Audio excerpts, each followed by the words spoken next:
In this video, we're going to take a closer look at the third probability question within the midterm review packet. This should be somewhat similar to some of the other probability problems you saw in the Nearpod lesson, as well as in the conditional probability practice.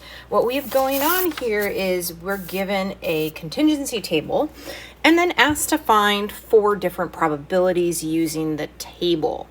And so part of the goal here is 1, you need to be able to interpret the probability question and sort of the notation, and then 2, find the actual probability. So we're going to go through and do each one. For all of my probabilities, I will write them as an unsimplified fraction and a decimal, because those are the 2 forms you should be most comfortable with going into the final, or the midterm, exam.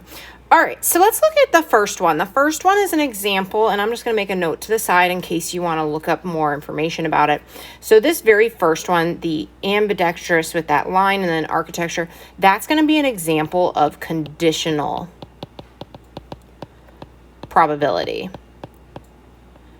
And when we're dealing with conditional probability, what you have to think about is you're looking at what is the likelihood of one event occurring given that something else is already true. And so in this case, we're looking what's the likelihood that the person is ambidextrous given that I know they're an architect. So this is sort of the second piece, the given. That's going to be where I'm looking for my total, because those are the only people I care about in this situation. So the reality is if I go back up to my contingency table, I only care about this row right here, the one that deals with architects. And I notice that it's out of 148. Now here I'm saying what's the chances of picking someone who's ambidextrous? And so then I can be a little more precise and I can say, okay, I want those 7 people who are also ambidextrous. So my probability is it's 7 out of that 148. And then I could go into my calculator, and if I put 7 divided by 148 into my calculator, I would get out approximately 0.047. I typically will round to 3 places. Sometimes I round to 4. Read what the question's asking for. And so this would be, as we said, an example of conditional probability. Now let's clear off our table so we can take a look at the next problem. So the next problem is saying, all right, what's the likelihood that someone is a left-handed dentist? And while it's not written there, there is an implication that you could also say that this person is left-handed and a dentist. And in this particular case, we're looking for that overlap. If this was a Venn diagram, that and section would be what would go in the middle of my Venn diagram. And so here, if I go up to my table, I'm going to say, okay, I care about my left hand, and then I care about the dentist. And I want to know where those 2 things overlap, and I can see right here, 10. So there are 10 left-handed dentists, and without conditional probability, you're always going to the total in your table. And so in this case, that's 635. And if I put that in my calculator, I would end up with 0.0157. So about 1%. Not a lot of left-handed dentists in this survey.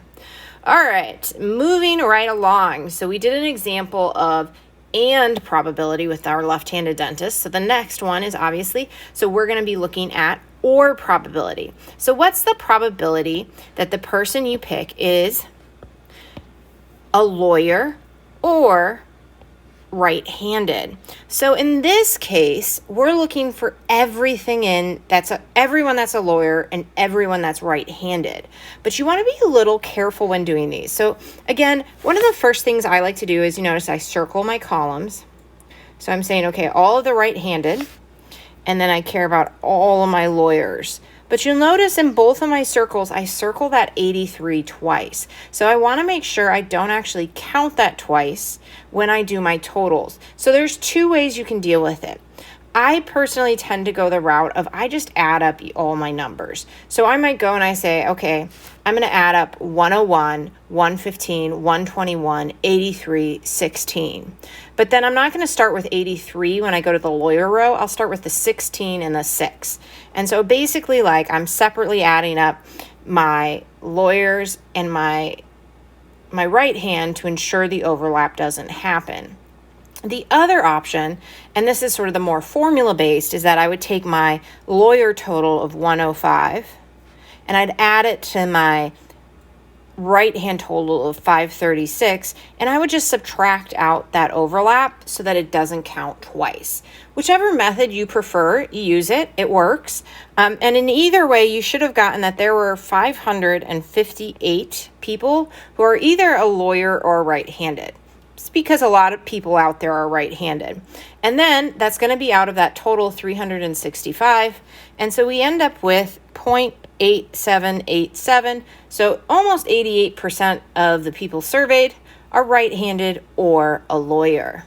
And so these are really the three main types of probability. But to throw in here to give us another practice of it, you will see another conditional probability question down here.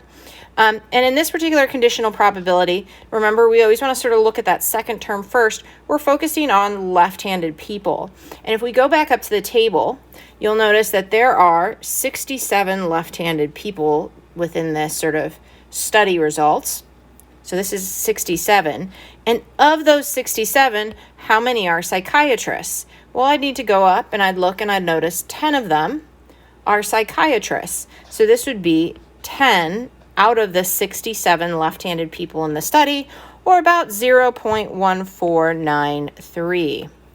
And this is just an overall sample of how I can use a contingency table and then find some probabilities off of it. You may have to do something similar on your midterm. For extra practice, don't forget to go back to those probability homeworks, especially that conditional probability practice worksheet that you had to turn in.